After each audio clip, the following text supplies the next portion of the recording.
Attention Northwest Arkansas businesses and talent seekers. Introducing OnboardNWA.com, your hyperlocal job board crafted for our unique community. Struggling to find the perfect match for your job openings? Onboard NWA simplifies the hiring process, connecting you with the region's top talent through tailored talent matching solutions. Whether you're an employer seeking expertise or a professional looking for your next opportunity, Onboard NWA is here for you. Discover more at onboardnwa.com, and let's build the future of Northwest Arkansas together.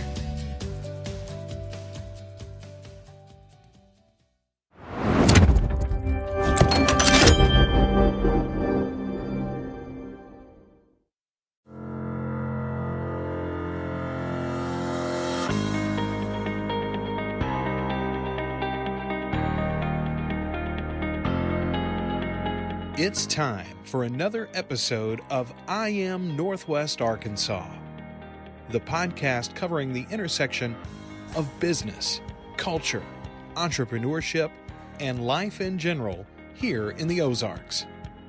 Whether you are considering a move to this area or trying to learn more about the place you call home, we've got something special for you. Without further ado, here's our fearless host, Randy Wilburn.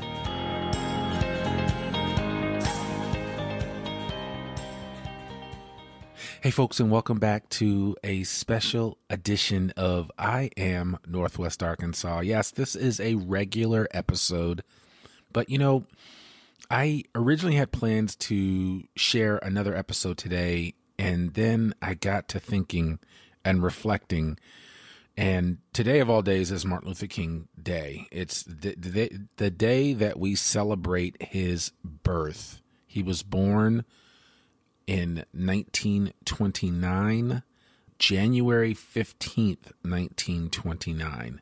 But we typically celebrate, here in the United States, we celebrate his birthday on the third Monday of January, and that's what today is. And so I thought I would do something a little different. I originally had an episode for you, which I will share next week, from a good friend of mine, Kenya Christian, who is a Black artist here in Northwest Arkansas. She has an art gallery, outstanding woman, just a wonderful person, a wonderful human being, a wonderful artist. And I can't wait to share more about what she's up to next week. But right now, I just felt compelled. Sometimes you wake up and you're like, you know what? I have to say something. I have to do something. And today was one of those days. I've never really treated Martin Luther King's birthday as a regular day. And I guess, that could be said for a lot of African Americans, that maybe you grew up with a picture of Jesus in your house and a picture of Martin Luther King, right? I mean, that's the standard bearer of pictures that we have in Black homes, right? So for all my white friends, when you go into any of your Black friends' houses, a lot of times you'll see a picture of Jesus and a picture of MLK. And again, I'm not saying every Black home is like this, but I'm just saying that is the case sometimes. And it's funny, in my house, we didn't have a picture of Martin Luther King. We did have a picture of Jesus up, and that was because my grandparents were intensely religious, and it was important to them as just a gentle reminder that Jesus was with us at all times. So let the church say amen, right? So I apologize if you're not a believer. It's fine. There's no judgment there. I'm just calling it based on what I saw growing up. I wanted to just reflect on the fact that, I grew up in a household with a quote unquote civil rights leader in my grandfather, Mal Good, who you've heard me talk about him before on this podcast. He was the first Black network news correspondent with ABC News back in 1962. He was also another one of his claim to fame as a civil rights leader because he covered the civil rights struggles in the South for the Pittsburgh Courier, which was and still is a very famous Black newspaper based in Pittsburgh, Pennsylvania. But anyway, my grandfather, in all of his travels in the South, befriended a young pastor named Martin Luther King, and they were friends for a number of reasons. One was because they were both Alpha brothers. Martin Luther King pledged Alpha Phi Alpha, which is a black fraternity.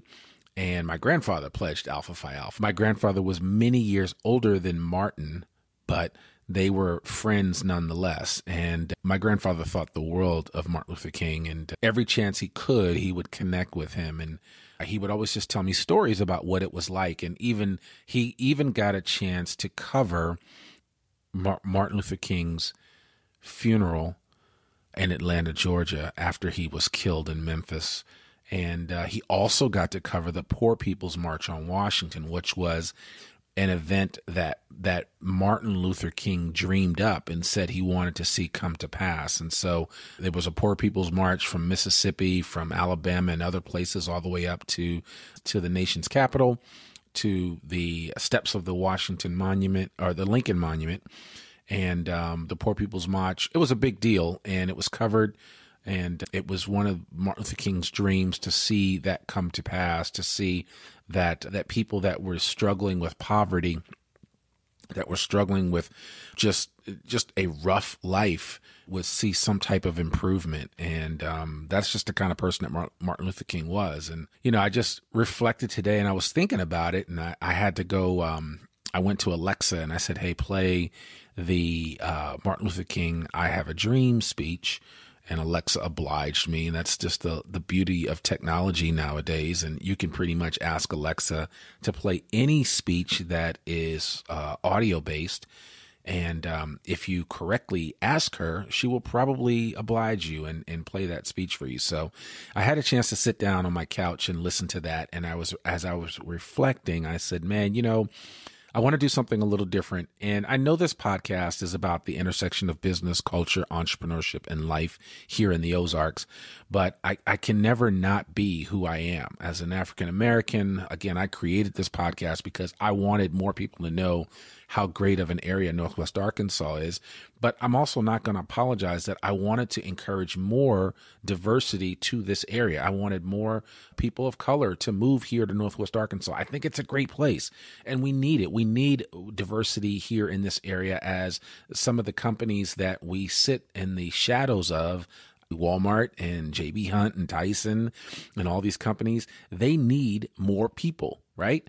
In order for them to be successful, they need great workers of all hues. And so that's one of the reasons why I created this podcast, is because I wanted to encourage more people that look like me, more people that look like my wife, to come here to Northwest Arkansas. But again, this podcast is for everybody, but I still can't change the fact that I'm an African American, that I'm a black man in America, and that is who I am. I will never change that, but I love everybody. And I think it's important for me to to thine own self be true. But I also think it's important that we need to be transparent with each other. I think that's one of the challenges that we're facing in this country right now, is that we aren't transparent. We don't share when we're hurting. We don't share when we're feeling great. We just assume that everybody's okay, and don't ask, don't tell. And that's really not the way to live. And I mean, I think about it every day, and I try not to watch the news anymore because I'm so jaded by what I'm seeing. I'm so discouraged by politicians. I'm so discouraged on so many levels by some of the things that we are witnessing on a regular basis, both at our nation's capital as well as in our own state. And but we still have a ways to go. And I think love does conquer all things. And I think if we can really learn to continue to love each other and care about each other and ask the tough questions and look into each other's eyes, I think we can make it through this. It doesn't always look hopeful, but I'm hopeful. And my encouragement to any of you guys listening to this, if you haven't already shut it off, is to remain hopeful. We've got to fight the good fight. Evil can never triumph over good. Just remember that. Evil can never triumph over good. And what fellowship hath dark with light, right? And so think of it that way. And again, I'm not preaching to you. I'm just sharing with you some of my thoughts today, of all days. This is Martin Luther King Day. Today, as I'm recording this, it's the 17th of January. But I just want to share that with you. And I wanted to encourage you that, we can we can continue to grow as people, as individuals, as a country. Yeah, we've got challenges in front of us. Yes, the pandemic is in front of us. There's so many things that we are struggling with. But you know what? We were never guaranteed a clean slate, meaning that things were always going to be hunky-dory and great every single day. It doesn't work like that. I always tell my kids simply that, some days you're going to feel good and some days you're going to feel bad. And then some days you're going to be, whatever. So, I just want to, remind everybody that, we are going to have challenges with us throughout our lives. And, I this morning I was thinking about the pandemic and I'm like, I'm so sick and tired of this. I'm sick and tired of wearing a mask. But, I know that we'll look back one day in 10 or 15 or even 20 years, or maybe on my deathbed, and I'll reflect on my life. And the pandemic will just be but a blip on the radar screen. And I think we need to remember that. And I think perspective is everything when it comes to the challenges that we face. And so I think Martin Luther King totally understood this, understood perspective. He understood the fact that, for some it's a long game and for others it's a short game. But even still, you've got to live your best life now. There is no waiting for tomorrow or waiting for this perfect time and place when you have a certain amount of money in the bank or a certain number of emotional deposits in your heart from people telling you that they love you. Listen, I love you, okay? If nobody's told you that they love you, I love you. I don't know you, but I love you. So if you're listening to this and you've taken time out of your day to listen to it, I love you. That's all. That's all you need to hear. Just know that somebody out there does love you and care about you, and keep moving, keep it moving forward, because that's what we really need to do. And I think that's what Martin Luther King would want us to do. And as I sit back and reflect on Martin Luther King's "I Have a Dream" speech, I'm reminded of this one section that he talked about. And he talked about making justice a reality for all of God's children. I just want to share this one brief section from the "I Have a Dream" speech. And I have one more thing to share with you, and then I'll let you go. But like I said, this is a different episode than normal. And we're going to just get started in this "I Have a Dream" speech. And this was delivered in August of 1963 in Washington, D.C., on the steps of the Lincoln Memorial. Martin Luther King was there, and actually was looking over the reflecting pool was where everyone was assembled. And my grandfather was there to witness that history, and my mother wanted to go, but he wouldn't let her go. And so I don't know, whatever. She always was complaining about that she could have been there, but she wasn't there. And I think she had just graduated from high school at the time. So anyway, I want to share this section of the "I Have a Dream" speech. There's so much to it, and most of you know the speech because it ends with simply the fact that free at last, thank God Almighty, we are free at last. But this is the early part of the speech, and it builds into this crescendo of ideas and of thoughts. But I love this section right at the beginning because he's calling America into account.